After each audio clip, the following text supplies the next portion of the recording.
Well, unfortunately, we have people that want to do really sad and dangerous things by making threats against school. In this case, we've traced it to IPA. The address is in Netherlands. So, it's still a work in progress, but we think it was related to kind of a series of these things that have happened recently, including in Midland and Saginaw. Same kind of thing where they're threatening schools, and it's really sad and disgusting because it terrorizes people. It makes them quite afraid. Do you think it goes, I guess you can assume, but did they target Oxford given the history there? I don't know that they did. Potentially they did. Obviously, it's really sensitive to us and the community, but they also, as I said, hit multiple other schools, and we're also aware that recently Farmington and Bloomfield had similar things. So it looks like, for whatever reason, somebody thinks this is a funny thing to do. It's not. It's a crime. We're going to investigate every one of these. We're going to make sure first the students in the school are safe, the teachers are safe, and then we're going to try to find who did this. And I don't care if they're in Europe or not. We've actually, with partnering with London in the past, have charged people in England. And so if we can track this person down, whatever country they may be in, if we have any kind of treaty, we're going to try to charge them criminally wherever they may be. Is it a situation where they could be here and using some sort of way to get around it so it shows up that it's in the Netherlands? Potentially they could be utilizing a VPN or some kind of other technology, but we're going to work through it. We've got a computer crimes unit that's on it, and if we can find out who they are, we're going to do everything we can to hold them to account. And would this be considered like a school threat? Is this like a swatting incident type? Are they kind of one and the same? Yeah, when you threaten a school and say that, there's guns there and an explosive there, or any of those kinds of things, that's a felony in Michigan. And how do we, it feels like it's happening not only to schools, but I know Alyssa Slockin, Mike Rogers, I think Jocelyn Benson too, their homes are getting swatted too. What can be done, I guess, to stop this trend?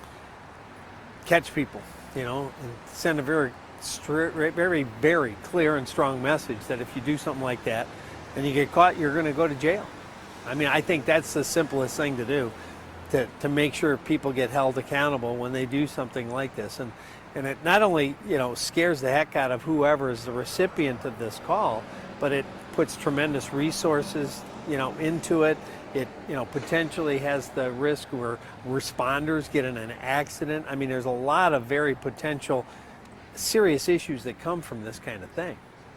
And can you kind of go through the details, at least for Oxford? I don't know if we covered that yet, but just what time did you get the call? How seriously you have to take it, and just kind of what response, that response? Yeah, so we received, basically information that there was someone with an AK-47 and explosives in the school, and they were going to, begin to rain down on people in the school. So we take every threat seriously. We fully investigate them. Our first job is to make sure, again, the students and the teachers in that building are safe. And then after that, we're going to try to track down who's responsible, period. I don't think of other things to really ask. Is this something that's been on the rise in the last few weeks, last few months, last couple of years? Where do we stand now as far as the frequency of this happening compared to the past? Well, I think definitely swatting is rising. For whatever reason, some people think that's a way to make a point or to do something that they don't think they're going to get caught with. But we've seen a lot of people get charged with it. And so if, again, there's the opportunity to track somebody back and charge them, we're going to do it. And does election season have anything to do with it? Obviously with the candidates maybe, but not maybe the Yeah, I don't think this has anything to do with the election season when you're focused on schools and you've had multiple schools. We've seen similar things that, for whatever reason, targeted different religious institutions, and then a person that was doing a lot of those across the country, it was a young man, got caught, seriously punished. And I think the same thing has to happen. Every time somebody thinks this is something they're going to do, we all collectively, if you know about it, you have to share information, and we have to go after it and put an end to it.